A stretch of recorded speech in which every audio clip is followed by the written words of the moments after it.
Hi everybody, it's Brian Hearn of understandingpeople.org, and today I'm going to talk to you about a book and a technique that has totally changed my life.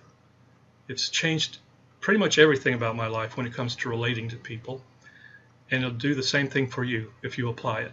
It's an ancient technique, and the best thing about it is you're already doing it. You just don't know it. Anyway, the technique is called face reading. Now some of you are going, whoa, wait a minute, I've heard that is of the occult, that's of the devil. And my reply would be, yes, there are people that practice divination, and usually in Eastern countries, to try and predict the future for people. Well, they're normally wrong. And I am not using that for this. I'm using this like they use in a jury trial, when they look at people and decide whether they should be on a jury, because it's a very good predictor of how the people are going to vote. In fact, the man who wrote the book is a friend of mine. His name is Mac Fulfer. He's a lawyer, and he now travels all over the world training people how to do face reading. He's written a book. This is the book. I'm sorry it's in reverse on the camera. It's called Amazing Face Reading. He also has a website you can look up after this video. It's called amazingfacereading.com, so it's easy to remember. If you go there, you will see an interview with Larry King, with some other people. If you like football, he interviews one of the football players from TCU, LaDainian Tomlinson, that just recently retired from the NFL. And he's reading some faces of people out at DFW, the air traffic controllers, who start out sitting with their arms crossed, leaning back, and within a few minutes they're leaning forward on their chairs, just waiting to hear what he's going to say next. Anyway, here's my tip of the day. It's how to use this book.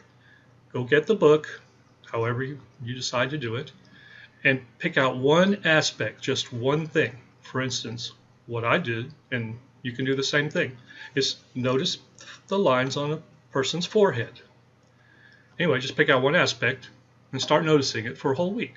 And then just memorize what it says under each picture. And if you're really brave and you want to have people think you're psychic, just say what it says there. In fact, after a few weeks or months, you'll be able to put it in your own words. It'll flow naturally. So here's what I do. Anywhere I am, I will, and this will work for network marketers if you want to get people's attention. What I'll do is I'll just be walking by and say, hey, can I ask you a quick question?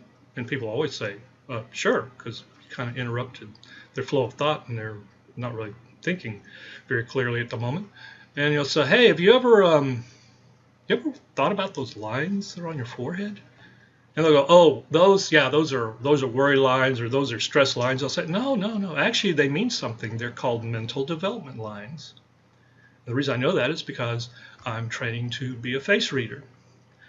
And what those lines are, they're actually a picture of how hard you've worked to develop various areas of your mind.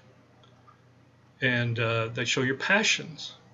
And really, only about 60% of your face is genetic. I mean, only 40% of the face is genetic. The other 60% is actually hardwired to your brain. So the different things on your face are actually like little signposts. And once you know what they mean, it means a whole lot, more than you think it does. Anyway, I'll look squint and I'll say, you got like 6 or 7 lines there. If you have more than 3, they're called genius lines. And the people will go, wow, really? Are you calling me a genius? I'll say, well, yeah. And if they're really outgoing, and usually in a retail place like maybe a restaurant or something like that, or a store, they'll go, hey, do you hear this guy? He said I'm a genius. Now, I've been telling you guys for years that I'm a genius, and this guy's proved it. So now you better start showing me some respect. It works every time. The other reaction you'll get is a lot of times people, after you've told them 2 or 3 things about themselves, will actually tear up and sometimes start crying. The reason is because the power of face reading, the real power, is you're able to see the real person the way they really are, not the face they're presenting to the world. And because of that, you will see and know things about them that even their closest friends and closest family members don't know. And it has that reaction. They're just like, wow, somebody actually gets me and understands me. Anyway, it'll change the way you communicate with people, and it'll change their lives also. So I hope that helps. If you like what you've seen and heard, go to my website, understandingpeople.org, and subscribe to my video channel. I'd appreciate it. Thank you for hanging out with me today. I really do appreciate it. And come back next time and I'll give you another tip of the day of how to relate to people on the inside and on the out.